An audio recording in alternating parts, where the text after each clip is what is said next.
Hello, beautiful people of the internet. How are you doing today? My name is Jackie and welcome back to my YouTube channel. In today's video, I'm going to be discussing all of the books that I read in the month of July 2024. In the month of July, I read 7 books that added up to 2,427 pages.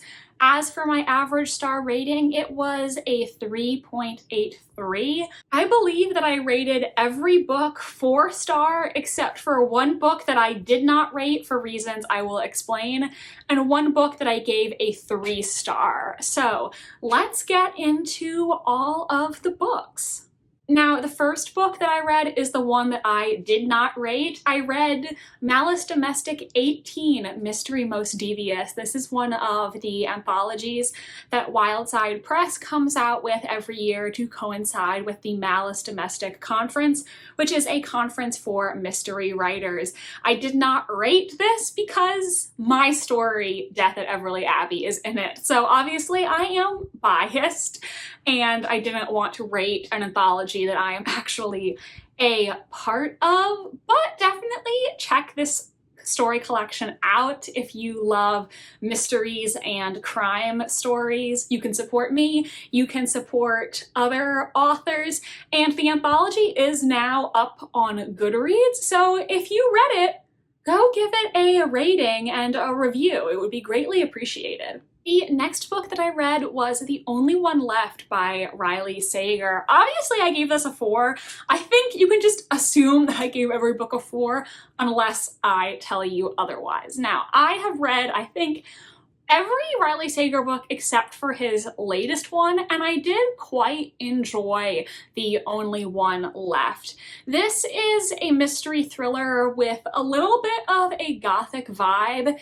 It is set, I think, in the 70s or 80s. I forget exactly which one, but it is set in the past, and it follows a young woman named Kit who becomes a home health aide to this woman named Lenora Hope, who lives in her very isolated, dilapidated mansion, Hope's End. The thing about Lenora is that she has lived a very secluded, isolated existence since she was accused of murdering her family decades before in a Lizzie Borden-style massacre.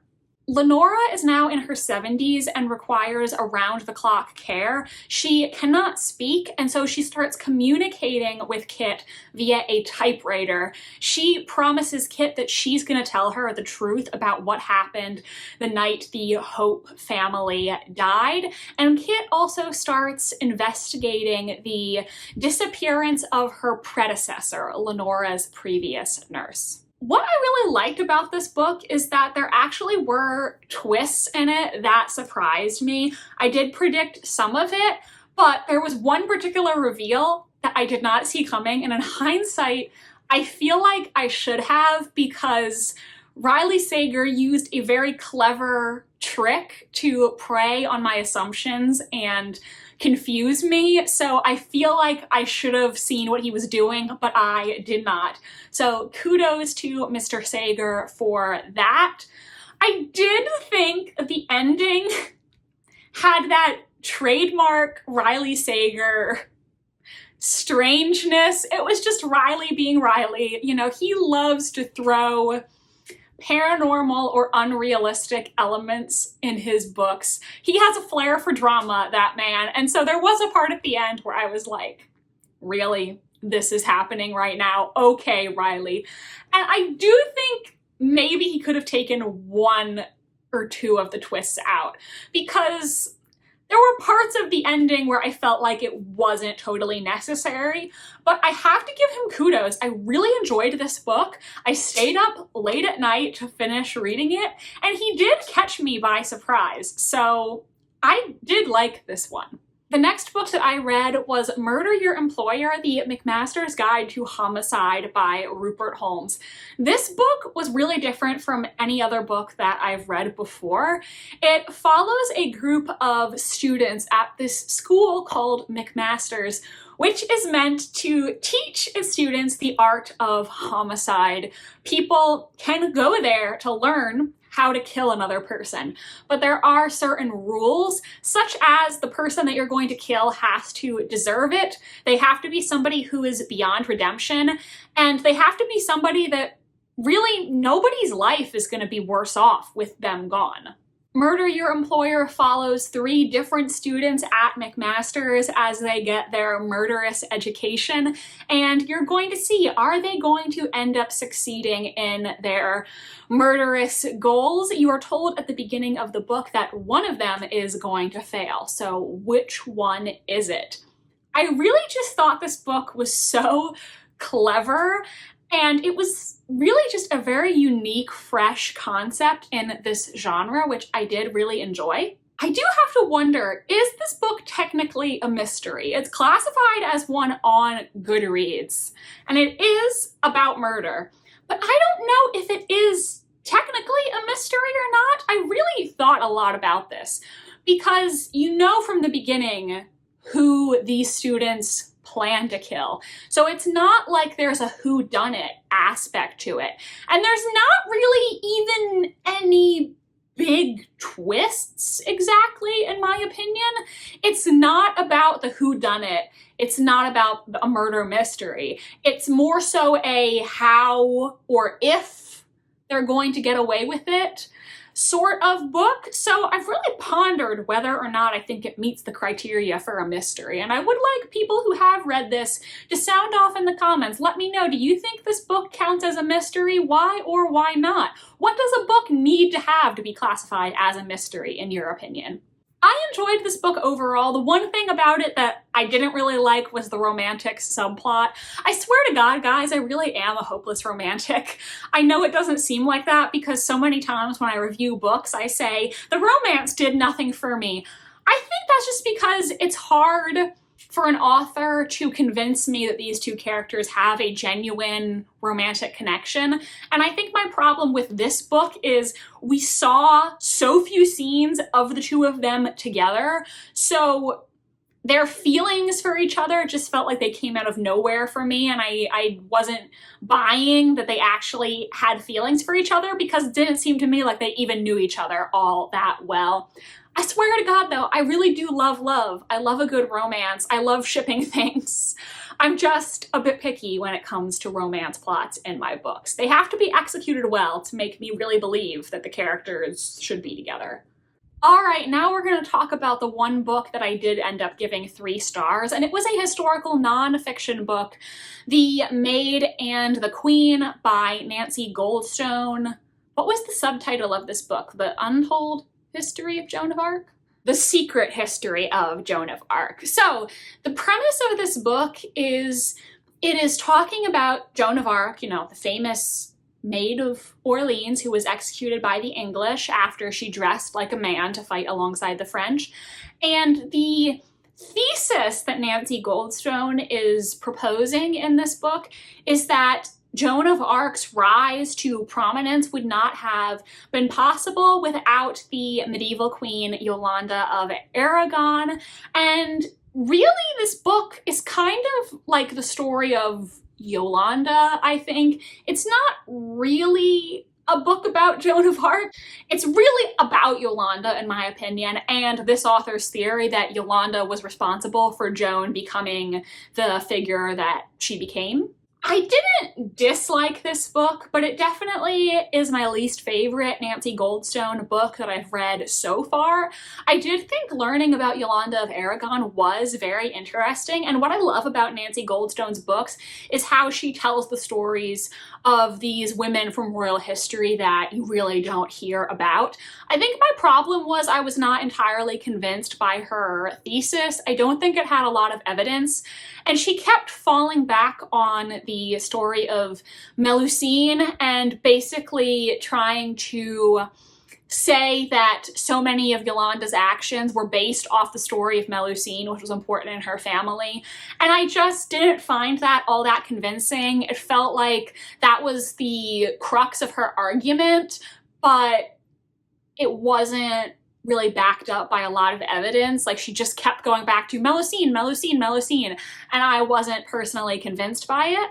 So while I will continue to pick up Nancy Goldstone titles to learn more about women from history, this one was just not personally my favorite. It wasn't bad, but I think the argument could have been more convincing.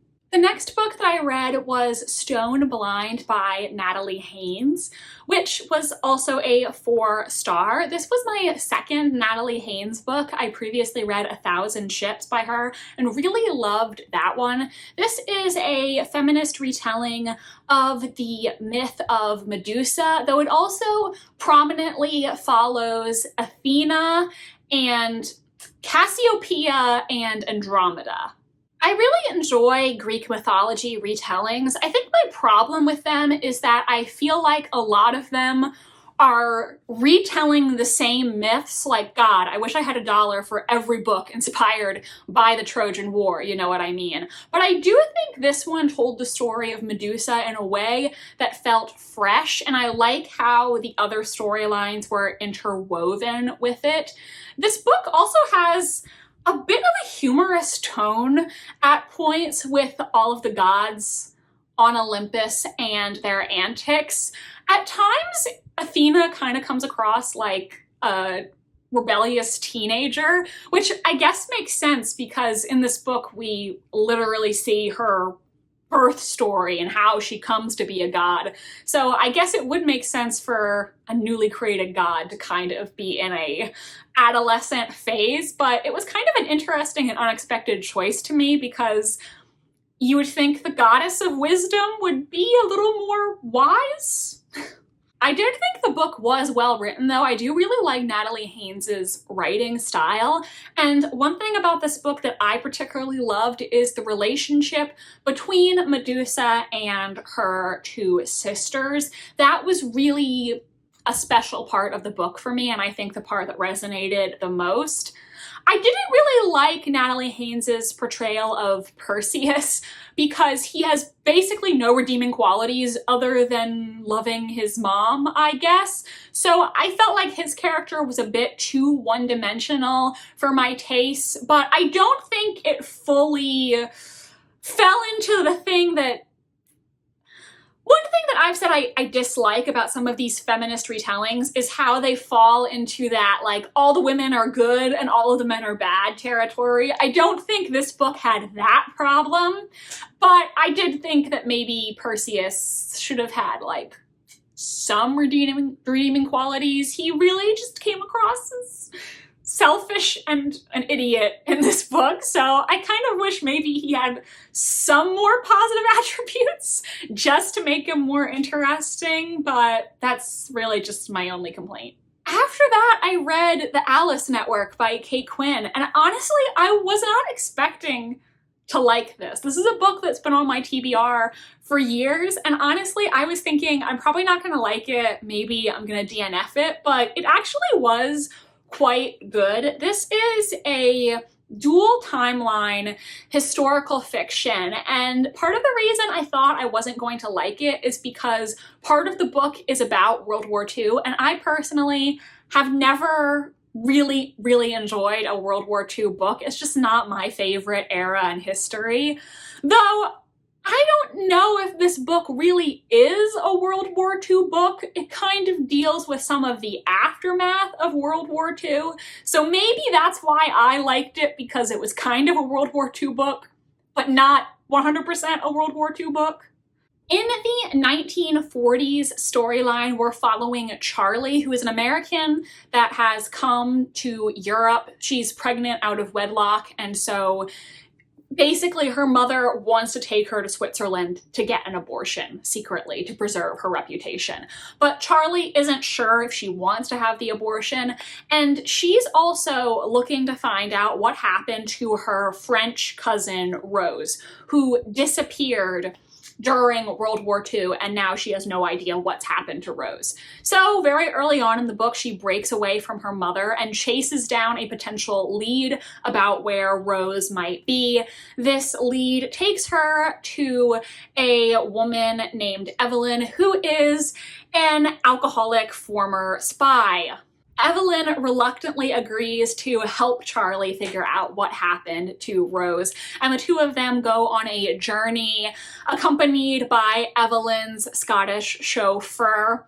Then we also have a timeline that takes place during World War I, where a young Evelyn is recruited to become a spy for the British government, and she joins a league of all-female spies in France that is called the Alice Network. I think I liked this book because it does have that sort of mystery element where we're trying to figure out what happened to Rose, and I was invested in their investigation and the places that it took them. I also liked Evelyn as a character and seeing how she transforms and goes from this very shy young woman with a stutter into the person that she ends up becoming, this more hardened person. I didn't give this a 5 because I do think by the end I was kind of ready for the book to be over. This is 500 plus pages and I think it could have been a little shorter. Also, the romantic subplot was just okay. Look at me again being like, I didn't love the romance in this. I'm sorry. I swear that I really do love love and I love shipping things. I think sometimes it's also really hard to convince me in a standalone book because there's not a lot of time to build up the chemistry. But that's just me. I did really enjoy this. I wasn't expecting to enjoy this as much as I did, so it was a pleasant surprise. The final book that I read in June was Listen for the Lie by Amy Tintera. I actually listened to this as an audiobook. So this is a thriller that follows Lucy, who after many years goes back to her hometown in Texas for her grandmother's birthday. Lucy has not been home in years because the last time that she was in her hometown, her best friend, Savvy, was murdered, and everyone in town thinks that Lucy killed her. Lucy has no memory of the night that Savvy died. She doesn't remember what happened. She just remembers being in the hospital after being discovered with Savvy's blood all over her. At the same time, a true crime podcaster named Ben has come to town to investigate Savvy's case and figure out who murdered her. Was it Lucy or someone else? And the two of them end up coming together to investigate the case and find out what truly happened to Savvy. There have been a lot of thriller books recently that have a podcast element, and I think out of all the podcast thrillers that I've read, this is the one that I liked the most. The audiobook was good because it did have those little podcast segments with music and all of that stuff. I will say one very small thing about the audiobook that annoyed me is that we have chapters narrated by Lucy, and then we have segments from Ben's podcast, right? And every single chapter goes, Chapter 1, Lucy. Chapter 2, Lucy. And so I was expecting at some point for another POV to come in, but there wasn't. So I don't know why we needed to hear Lucy, Lucy, Lucy over again when she was the only one who was narrating chapters. Like, it was very clear which were the Lucy bits and which were the podcast bits. They were told completely differently. So just having to hear that repeated over and over again did get a little annoying. What I liked about this book, though, was it was really engaging and surprisingly funny in a dark way, because in Lucy's narration, she makes some very biting comments. She talks about herself and her bad life choices. And a thing about Lucy is she frequently imagines how she could kill people. Like, if there's somebody who's annoying her, she'll imagine, you know, if I picked up that lamp over there, I could probably hit them over the head with it and they would bleed out on the carpet. And she just has these very dark, intrusive thoughts about violence, which are kind of like amusing if you're into dark comedy, because she's just thinking about the logistics of how she could kill people. If that kind of humor works for you, I think you're gonna like the tone of this book. I did find it to be a very interesting read. I think Lucy's grandmother was my favorite character. She was just a really like no-nonsense grandmother who I really loved. I did guess whodunit. Shocker. I can guess whodunit most of the time. I read so many mysteries and thrillers. I write mysteries. So I'm a very hard person to fool.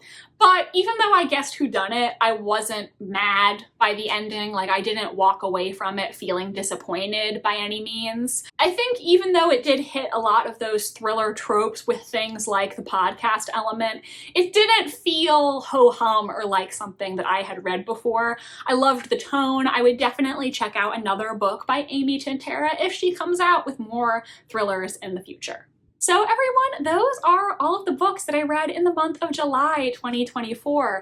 Let me know, what did you read this month? What was your favorite read, your least favorite? Have you read any of these books that I mentioned in this video? Do let me know what you thought of them in the comments section. If you're still here watching and you want to show your support but you don't know what to comment, why don't you comment 4-star emojis down below, since I had so many 4-star reads this month.